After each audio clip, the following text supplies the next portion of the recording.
It's Meet the Writers from the Barnes& & Noble studio on BN.com. I'm Steve Bertrand. If you'd asked Wally Lamb a year ago if he'd be talking about a Christmas book this year, the answer would have probably been a definite no.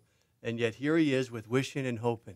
Wally Lamb, welcome. Hey, Steve. Good to see you. So the idea came, just about a year ago, right? It was pitched, and Yeah. you didn't think too much of it. Yeah, it came about as because of a coincidence. On the same day, two different people in two different states said, well, you ought to write a Christmas book. And my reaction was resistance. I didn't want to write some sappy, corny thing. But the next day, I came up with the name Felix Funicello, and I was off and running. Felix came from, you keep index cards, right, with names of possible characters. Right, index cards, Post-it notes, whatever. I'm a names junkie. I like cool first names. I like interesting surnames, and sometimes if you fuse one to the other, you get a character. And so Felix is there. Where does Funicello come from? Well, Funicello comes from the iconic Mouseketeer of the 50s, Annette Funicello, who later went on to star in a bunch of pretty cheesy beach party movies, Beach Blanket Bingo, and my favorite, How to Stuff a Wild Bikini. That's right, I remember those. Stevie Wonder was in one of those, I think. Yes, very he early was on. Indeed. Yeah. You usually, as I recall, come up with the titles first. The musical titles. Was that the case with Wishin' and Hopin', or did Felix come to you first? It was. I think I had Felix first, Yeah. but right about that time, a friend of mine had given me a retrospective of Dusty Springfield's career, and she had that as a hit in in 1964, which is the year that the novel is set. So. You said that you like fiction because it helps draw you out of your own skin, Yeah. and see the world. It seems to me like you might have stayed more in your own skin with this book than with most. Yeah, this time that's actually true, Steve. What Felix and I have in common is that both Italian American kids growing up in Eastern Connecticut with two older sisters that you just sort of tease the heck out of, so I drew more on my own experience. So much so that on the inside covers of the books, I used a lot of our old picture Christmas cards from when we were kids. So everyone knows what you looked like as a little kid now. Yeah. I like Felix because he's at that age between not getting the dirty joke but not wanting to let on that he doesn't get the dirty joke. Right. That also comes from experience on the school bus and so forth when I was a kid. I'm sure we all went through that scale at one time or another. Right. Yeah. And so he's trying to keep up at school. But a lot of these things that happened to him are sort of over his head. Yeah. His best friend, Lonnie, has stayed back twice. And so he's in fifth grade too, but he's 12 and a half and considerably ahead in the maturity field. Right. And there's a story that Felix goes on a television show, Ranger Andy, is that what it's called? Yes. And utters an unmentionable. Yeah, and that's actually based on That really happened. an incident too. Yeah, it didn't happen to me, although I was a guest on the Ranger Andy show in Hartford, Connecticut. I think every local TV place at that point had an afternoon cartoon show with a host and so forth, and that was our version of it. Now, legend has it that dirty joke that Felix tells on the show, and this was live TV, actually did get told and closed down the Ranger Andy show for about a week or so. I didn't tell it, but I grabbed the joke. You were on the show but didn't tell the joke. Right. It's set, too, in a parochial school, St. Aloysius Gonzaga. Right. You didn't go to parochial school. I did not, no, but I was raised Catholic, and so I was required to go to catechism every Wednesday. So I kind of knew the lay of the land for parochial school. And then also I find that whenever you talk to people who went, the stories start rolling out, and a lot of them are hilarious. Some of them are unbelievably funny. Yeah, I mean, there are theater shows that run for years, just the nonsense and such as that. Yeah, I forgot about this. Yeah. I want to talk about Annette Funicello again, though, because you said that this is sort of an affectionate kiss to her, too. Yeah. Have you gotten the book to her? Does she know about the book? There's an attempt to being made to get the book to her. She has a brother who's a Hollywood agent, and so it's one of those 3 degrees of separations.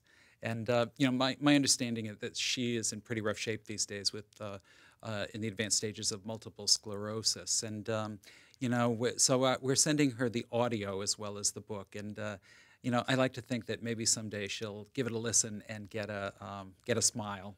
on her face. Tell me if I'm wrong, but you write about her with great affection. Yeah. I mean, and even at the end of the book, offer some charitable possibilities, and multiple sclerosis is one of them. Yeah. I have multiple sclerosis actually runs in my family. I have three cousins who have the disease, one of whom died from it. And so it's, that's close to my heart, Right. too. Well, I really enjoyed in the epilogue too. Then you visit the characters down the road, Right. and I think that wasn't your first intent, right? You'd written another chapter. Well, I had written a sort of catching them up to the present day chapter, but it was a little too serious, a little too political, and it just tonally it was off. So I work in writers groups, and one of the other writers, a woman named Pam Lewis, said to me, why don't you make it a third person kind of thing, a summary of where everybody went and where everybody landed. And I had fun with it because, partly it's humorous, but, there are some serious little things in there, too. There are, and it's nice because the story is set in 1964, which is sort of the calm before the storm, too.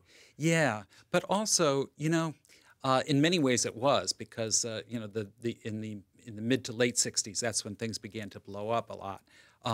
But also, as a kid who grew up in the 1950s, we were always afraid that the Russians were going to drop the bomb on the submarine base that was right down the road from us, and so we were always doing those duck and cover exercises in school. So we were schooled in fatalism too. Sure, and the Kennedy assassination had just happened. So yeah, right. Maybe it wasn't as peaceful as I played it out to be. Yeah.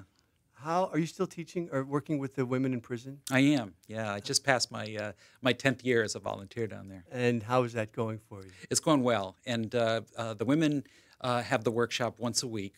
I'm there once every other week, but I'm lucky enough to have two very good co-facilitators. And the writing just comes very fast for the women, and they revise relentlessly, and they help each other. So there's a therapeutic component to what happens at the workshop. I wonder how the women in prison relate to characters in fiction. And there may be no answer to this at all. But I remember talking to you before about, you point out that a trap that we fall into is we identify these women or other people by their crimes. We know them as that's the murderer, that's the bank robber. Right. And I suppose when you're writing in fiction, you present a character's surface, how we know them, and then you sort of unveil the rest of it through the book. Well, that's what I've got to do when I'm writing the books, as I'm discovering who these people are that I am writing in the voice of. And so you start out with a superficial knowledge of them, and then you start to learn the facets of them, and that that's what's happened with my students at the prison as well. Now, Wishin and Hopin took 4 months to write, and I suspect your next novel will take about the same. Well, wouldn't that be nice? Water's involved with the next work, right? Yeah, yeah. I have a perspective title, We Are Water, We Are Water. Is that a lyric? It's from a Patty Griffin song, yeah. And I don't know what that means, but I think I might be writing about a flood, a fictionalized version of a flood that took place in my hometown when I was about 12 or 13, and I have vivid memories of the night of the flood, and there were tragic results. You refer to where you are in the process right now as sort of the pieces of the puzzle. Yeah, that's right. Do you write, you don't write then beginning to end? No, I wish I could. My stuff comes to me kind of in these little islands of story that I then have to kind of figure out how they fit together, or if they fit together. I have to scrap some stuff when it doesn't seem to work. Do you think writing this book quickly, this lighter book, will make it easier to write the next one? I'm hoping that that's the case. The book that I wrote prior to this, The Hour I First Believed, was a long and difficult struggle. And it was hard material. The Columbine shootings and the prison component of the later part of the story, and then I went on a very extensive book tour, and I came back and I was just pretty exhausted. So when I did start this, it's in a way my antidote book, because I could be reminded that there is a happier side to life, and families can be functional and very funny. Wally Lamb, it was nice to talk to you. You too, Steve. Take care. I'm Steve Bertrand. This is Meet the Writers from the Barnes & Noble studio on BN.com.